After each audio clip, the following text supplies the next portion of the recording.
Welcome once again to Cheesy Dan Reviews. As always, I'm Cheesy Dan. On this installment of Cheesy Dan Reviews, we're going to be looking at a pizza from a place called Tommy G's. Tommy G's is a local restaurant that has just pretty much come recently to my area. It is not part of a chain in the natural sense, but at the same time, it's actually part of a restaurant group here in my local area that has actually started quite a few different local restaurants. There's Mabella's, there's the Mix Market, they have the Salt Cellar, they have the Loft. They've got quite a few different restaurants that they've started, and each one has been very successful. So with that, I would have pretty good hopes that they know how to make a decent pizza as well. But then again, just because they're good at other food forms doesn't mean they're going to be good at pizza. So we got to put it on a plate, take a bite, find out what its Cheesy Dan score is so we can see if this cheese is worth your dough. To determine if this cheese is worth your dough, we're going to judge it based on its appearance, its day one taste, its value. Take a slice and stick it in the fridge, come back on day 3 for the reheat. We'll take all 4 scores, add them together, divide them by 4, and then we'll know the cheesy score. Well, it's time to open that box and see what we got for our money.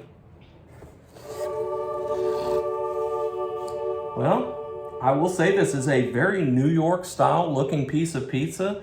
You know, if you look at it here, it is a thin style pizza. You can almost kind of see a little bit of daylight through it, which is normal for a New York style pizza.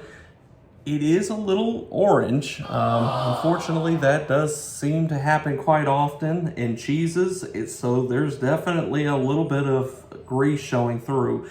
You do have some bare spots, which I'm not sure how well you can see, but like right here, here, and here, you know, a couple pockets, but that again is not totally abnormal for a New York style pizza. Now the question is, which slice am I going to pick? I am going to go for this one right here. So let's get this one and pull it out. Now the back side here, you can see very well cooked. It is evenly cooked. It is not burnt by any means. The crust is actually got a lot of body to it. It's pretty soft, so that's probably going to be an enjoyable experience there. But because this is a very thin, floppy New York style pizza, you definitely do have to eat it folded over if you're supposed, you know, if you're going to eat it correctly. So let's do that and let's take a bite. So first bite, not a bad experience. The bread tastes really good. There's no issue with the crust at all. The sauce has I guess a very New York style as far as a little bit of sweetness, not over the top, not very tomato-y, if that's a word. The cheese tastes fine. There is obviously some of the grease there that is kind of a unnatural side effect, I guess, of the taste here.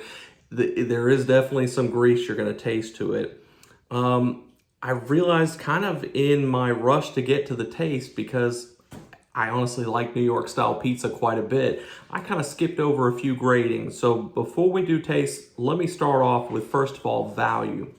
Now this pizza comes in at $17 for a large cheese pizza. No toppings, of course. When I had previously used ChatGPT to kind of give me an idea of what the average price of a pizza is, it says for a sit-down restaurant, the average price is going to be about $20, but it can exceed $30 depending on what kind of specialty it is. So it's $17. This is a very fairly priced pizza for a sit-down restaurant. I'm going to put this one at a 8. It's not a specialty pizza, so it could honestly be a little less, I think, than 17. We always want it cheaper, but I'm going to stick with an 8 on value. Now on appearance, as I did mention, kind of on the greasier side, couple spots that are missed. I'm going to say appearance-wise, I'd like to be stronger on this one if it wasn't so grease heavy. I'm going to put this one at a day one appearance score of a 5. Unfortunately, being that orange, it does take some away from it. I can't really explain to you why exactly. Maybe if you know why a pizza like this ends up being so greasy, put it in the comments and let me know. Now, taste. Now this one right here, as I said, overall, not a bad taste. Definitely grease is present. It's not really hanging as an aftertaste, so that's good. I would put this one at a day one taste. I'm gonna put it at a 6.5. It has a little bit of room for improvement if we could get it a little on the lower end of the greasy side. Otherwise, the cheese tastes good, the sauce tastes good, the crust tastes good. No complaints there. If they could just get a little handle on the amount of greasiness, I think they would have a real winner on their hands.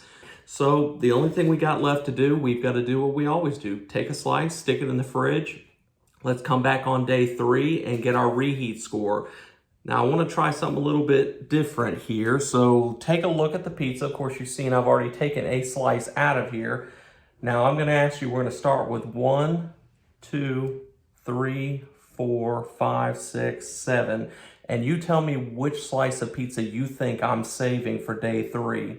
And then once I come back on day 3, I'll let you know which one of the cheeses or which one of the slices that I actually saved for our day 3 pizza, and see if you're right on that one too.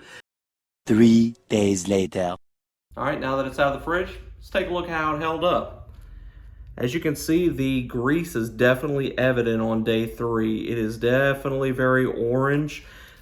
Overall, though, the crust itself does seem fine. Doesn't seem like it's lost much. In fact, it's still a little spongy, which is great. I guess at this point, we just need to heat it up. So let's do it.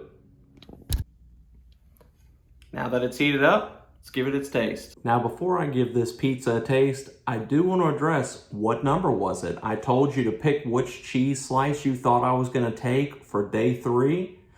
And taking a look at it, I will tell you this was slice number 6. So if you picked number 6, good on you, you got it right.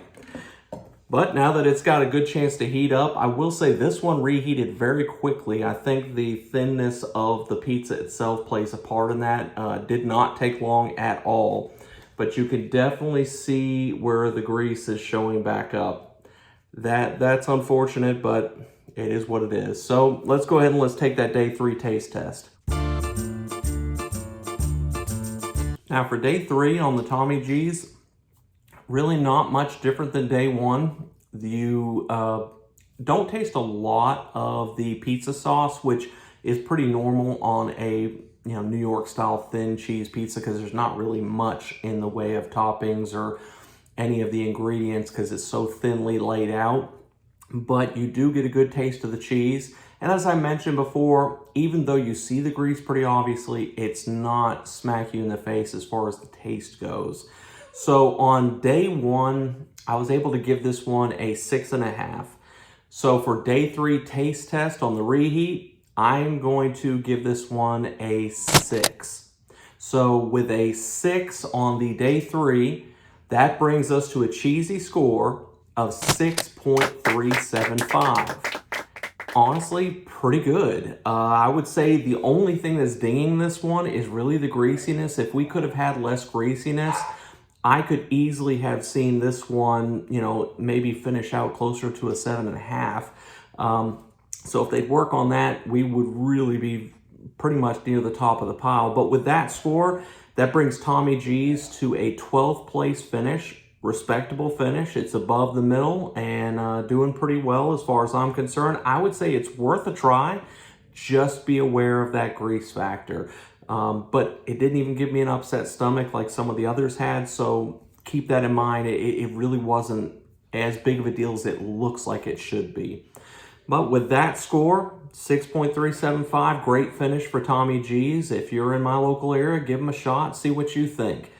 Now, I am going to be trying to do more local pizzas and trying to show you a little bit more of our area and the different pizzas we have to choose from. And maybe you've got something that, a frozen pizza I haven't tried yet that you'd like to recommend. Please do put that in the comments and let me know so that I can go check that one out as well. But until we eat again, stay cheesy.